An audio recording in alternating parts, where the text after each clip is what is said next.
இந்த ட்ரைசெப்ஸுக்கு இந்த 5 class one of the main reason. வாங்க வீடியோ. கேபிள் ஃப்ளெக்ஸிங் மிஷின்ஸில் கீழே செட் பண்ணிக்கிங்க. உனக்கு இந்த மாதிரி ராடை ஃபிக்ஸ் பண்ணிக்கிங்க. இந்த மாதிரி போகுது.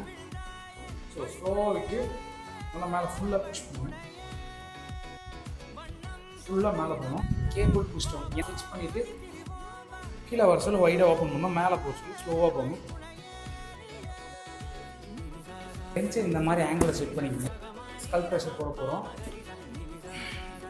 ஸோ இப்படி ஃபிக்ஸ் பண்ணிக்கோங்க. ஸோ எந்த அளவுக்கு கீழே போதும் நல்லா ஃபுல்லாக கீழே போயிட்டு ஃபுல்லாக மேலே கொண்டு வாங்க. அதே கேபிள் ஃப்ளெக்ஸ் மிஷினில் கேபிளை மட்டும் எடுத்துகிட்டு லோயரில் செட் பண்ணிக்கோங்க. ஹை வெயிட்டில் போட முடியாது, கொஞ்சம் லோ வெயிட்டில் பிளேட்ஸ் கம்மியாக வச்சு போட்டு இந்த மாதிரி நல்லா கீழே விட்டு நல்லா மேலே ஃபுல்லாக ஸ்ட்ரெச் பண்ணுங்கள். மேலே கொண்டு போய் லோயரில் செட் பண்ணிக்கோங்க. உங்கள் கையை வந்து இயர்ஸ்